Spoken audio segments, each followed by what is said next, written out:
Welcome to Paws Between Us, your regular dose of positive pet news. Every other week, we bring you a short, uplifting episode packed with the latest feel-good stories from the world of pets. So take a moment to tune out from all the negative news dominating our headlines and help us shine a light on the good, celebrating the joy pets bring to our lives and sharing the inspirational changes making their lives better too. So, settle in for a short pause and let's spread some positivity together. Yay! Hi, Nat. Yay! Hello, Sash. How are you? Yeah, I'm okay, thank you. It's Good. good to be talking about some positive news for a change because there's so much doom and gloom in the world right now. The news is just awful. I can't bear to watch it. Yeah, I know. It gets a bit much, doesn't it? And I think you have to, for your own sanity, tune out from some of it sometimes. So hopefully this is good timing for a few people. Yes, we can focus on some positive things happening for pets across the world. Yeah, it's not all bad, luckily. No, it's not all bad. But how are you? I'm all right. I'm a bit tired today, but I'm looking at the glorious sunshine outside, so I'm itching to go out in the garden with the cats. I might take them out in a little while after we've recorded. Yes. Do they like being in the sunshine? Do they sit and sunbathe? Yeah, a little bit. They kind of don't know what to do with themselves. It's quite funny. Weaver likes the sun. Murray seems to stay in the shade. But Okay. yeah, they do go out. I've had lots of questions about taking them outside because they're ragdoll cats. People are intrigued by the fact I don't have them on harnesses. So it's probably another conversation topic at some point, but I can talk more about that another time. Yeah, so just quickly on that though, would you have, or does some people have their cats on harnesses in the gardens, their ragdoll cats? Yeah, so if they've got an indoor cat, they'll harness them up and let them on a sort of a free range harness. So it's quite lengthy, but still have them sort of tethered in the garden. I think that's because most people's gardens aren't fully cat proofed, if you want to put it that way. Yeah. And some of the cats are quite good climbers and may leg it. I'm quite relaxed owner in that respect. I've had cats all my life, so I'm a little bit more like, well, a cat goes outside, of course a cat can wander. So I've never been particularly nervous. In fact, this does play into a story I've read, which I was going to share today. It's funny we mentioned this, actually. So yes. I could go into it. Yeah, go for that. Tell us about it. So, yeah, I found a survey. So this actually was on the back of some of this because I've been talking to people through social media about indoor cats being outside. And I found a survey, a study that was done by the Nottingham Trent University of over 5,000 cat owners across the world, actually. And they were talking about, like, why do you keep your indoor cat indoors, or what are you concerned about why it shouldn't go outside? And so mostly they were concerned about protecting cats from traffic, other people and wildlife. So the research found that most of those that were likely to keep them in were younger cat owners, aged 26 to 35. So probably maybe first time owners. And those living in city centres and urban areas, which kind of makes sense for the sort of traffic concerns and stuff. When I had my cat Diaz, she was a Persian. And when I first got her, I just treated her like a normal outdoor cat in some respects. She kind of came and went, and I had a cat flap and she sort of came and went. But when I moved to a flat that was on a main road, she stayed in for those, I think it was a year or a year and a half I was there. But then as soon as I got my own place and had a garden again, she went out when I was able to let her out. So yeah, so I can understand why people wouldn't want them going out when there's traffic. I would be definitely wanted to keep my cat indoors. And so this is kind of associated with pedigree pets and pedigree cats, as well as younger cats as well. But in total, the sort of stats around this, 85% of the major reasons for keeping cats indoors was around cat safety, which I was just touching on there. So traffic being the top one. Others were concerned about the cats being stolen. Obviously, pedigrees, they think that might happen. I'm not sure if that's truth. I know it happens with dogs, but I don't know the stats on cats. Protection from other animals. So this is particularly in the US, I know. There's lots of coyotes in places and there's natural predators out there. But there's also things about like fighting between cats. There might be foxes in our areas, and disease transmissions. That's another one. Interestingly, in Australia and New Zealand, they mostly kept their cats indoors because they wanted to prevent it from hunting other animals. So I know a lot of people think about the fact that cats can just randomly attack and kill birds because it's fun. It's not because they're necessarily going to eat them. They'll kill mice and other sort of small animals. That was apparently came out in Australia and New Zealand, which is interesting. And then the other thing was about them just running away. And again, I think I can see this if you're a first-time pet owner in this day and age, these are all valid concerns. It's funny because I think, again, with me having cats since I was very little, baby, you don't have I'm aware of these, but they're not at the forefront of my mind having a cat. If I had a normal moggy, I'd just be letting it out and wouldn't think twice. I only keep mine in because I don't know why, actually. I've been conditioned to know that these are indoor cats and probably aren't as savvy. And we've just kept them in, I suppose, because we wanted them around us a bit more. We kind of did fall into that thing of like, we don't want them hunting birds and mice. We are worried about traffic. We are worried about, you start to kind of take on these concerns. So yeah, we've done that, but do let them out in the garden when we're around. So we're sort of giving that middle ground at the moment. So just to say on this story though, what's coming out of this for a lot of people is just to say that if you do have a cat and you are keeping it indoors, it's best to try and look about how to improve their well-being by looking at lots of enrichment things that you can do. So experts and other owners are talking more about looking at different spaces and heights you can create, hiding places, toys and puzzles that might be suitable, all to relieve sort of stress, boredom and a lot of inactivity. So people who are interested in this, you can search on any social media platform. You can look on Google for pet and cat enrichment ideas. There's thousands of things out there, from like using toilet rolls to bags and like paper, torn up paper. There's so many things you can do without costing any money.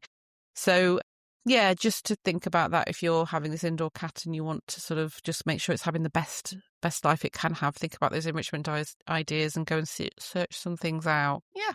Interesting.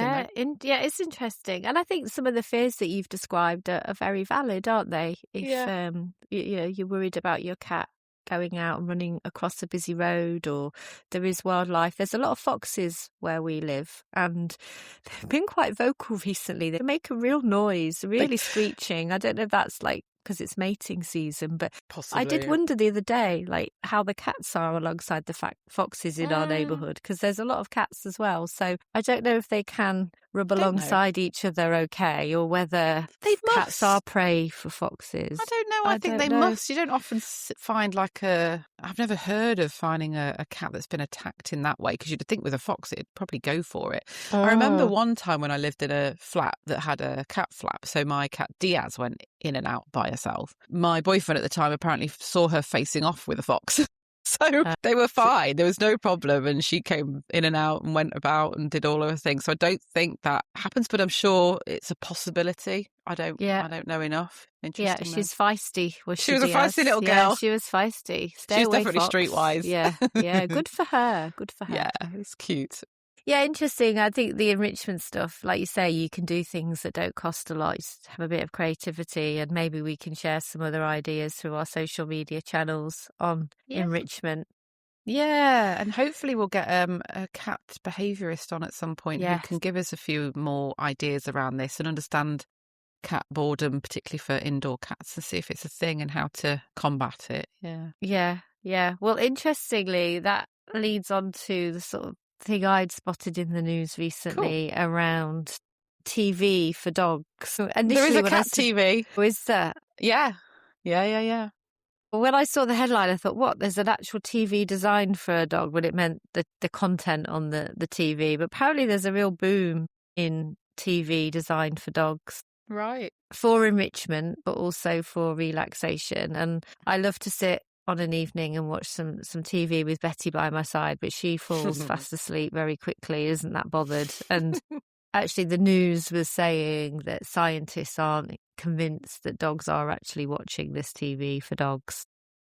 Right. But yeah, definitely there's a kind of rise in dog-friendly TV channels to help keep dogs calm or entertained when they're left alone. Various channels that I've not heard of, which I'm going to have to check out, including Siesta Dog TV, Four Paws TV, Puppy Dreamscape, and Dog TV. And there's also AI-generated animation, soothing music, and colours that dogs see best. So apparently blue is the colour that dogs see best, which was news to me. So that's interesting. I don't know if there's a link between the colour and the reaction of the dog, i.e. is blue really soothing for a dog? I'm not sure. No. I just know Betty hates white fluffy dogs. Maybe I've talked about this before. I'm like, what is it? Is it I just think, is it something about the fact that the dog's white and fluffy. I don't know what she's seeing that makes it feel so threatening. Okay. She really, really doesn't like them. She'll really she sees them on a lead, she'll really go for them. Anyway. That's weird. It is weird. I digress. But yeah, I mean, there's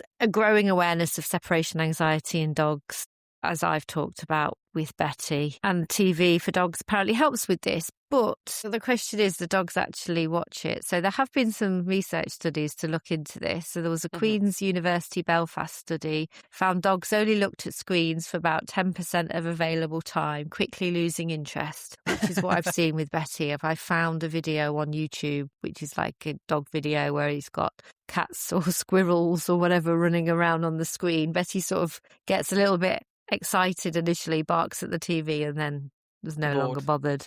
Yeah, she gets bored. And maybe she realises it's not real. I don't know.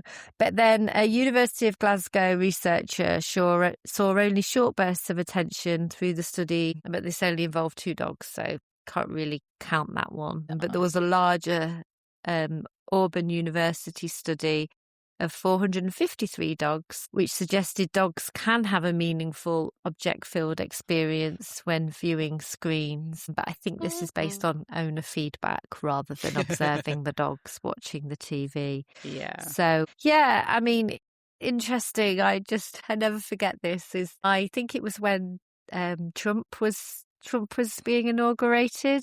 Yeah. And there was sort of Trump stood like wherever he was stood. I can't remember, in front of the White House where they have the big sort of whatever. He was on the TV and he had this red tie on and he was talking and Betty went absolutely berserk.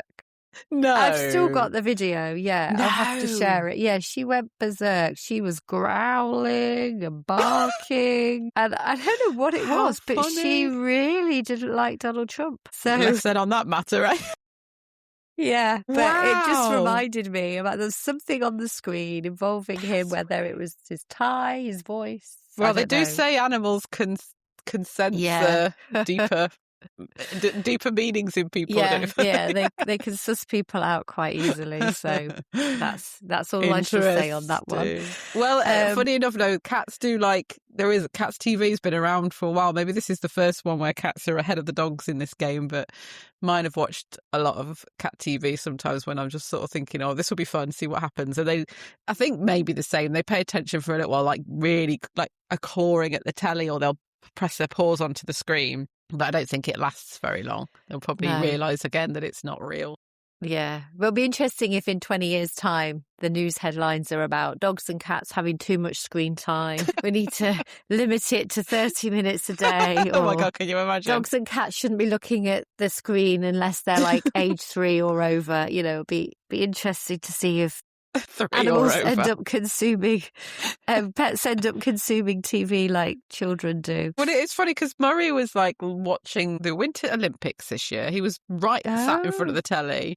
He also we had the marathon on last year as well, and he was watching that. So, like sports, my cat. Something where there's like a lot of movement on the screen, maybe. Yeah. Contrast, maybe. Yeah, Murray wants to compete. Maybe he wants to compete. Yeah. He needs to be an athlete. He needs to shift that fat bum of his. Murray, get moving. There you go. We need to get him moving. Yeah. Yeah.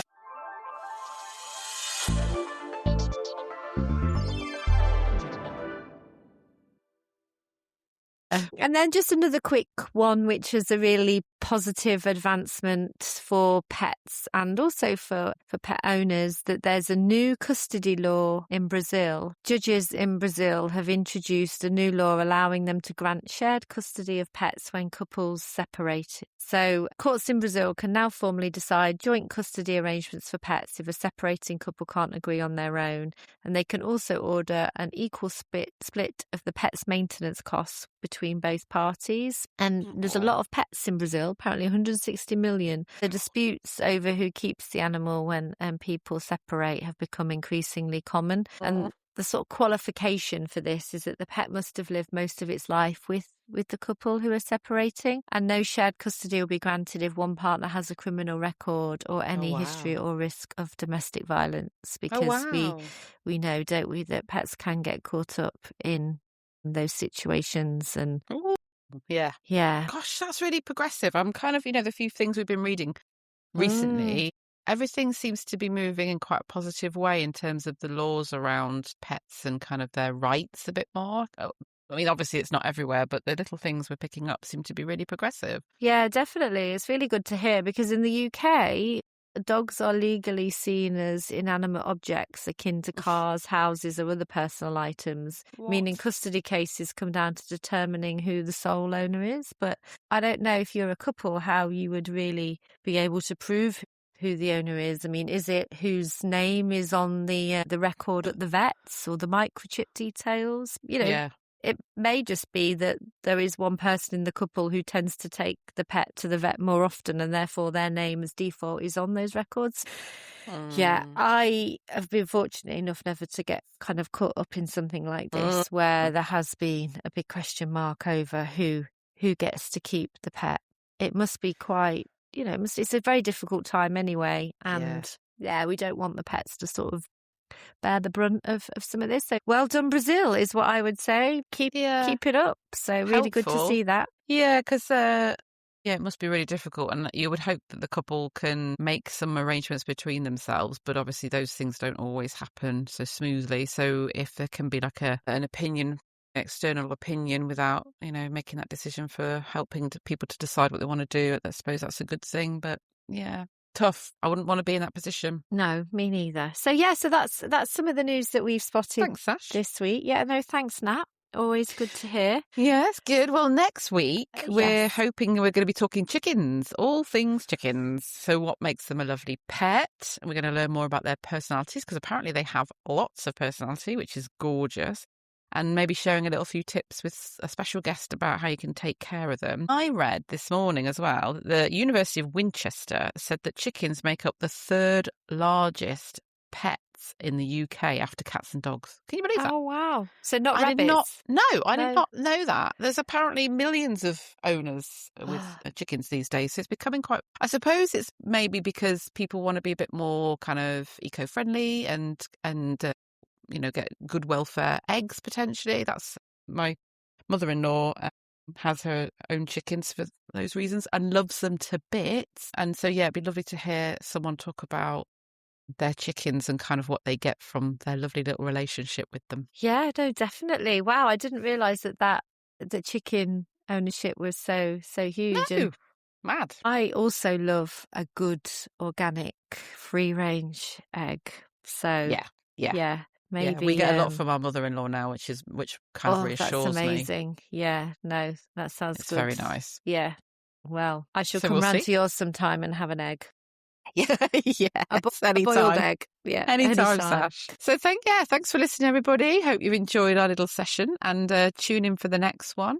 Follow us on socials if you want to know what we're doing outside of the podcast, and leave us comments and get involved if you want to. So yeah, great. Yeah, do give us a follow, and join our community on socials. So thank you. See you soon. Take care. Bye.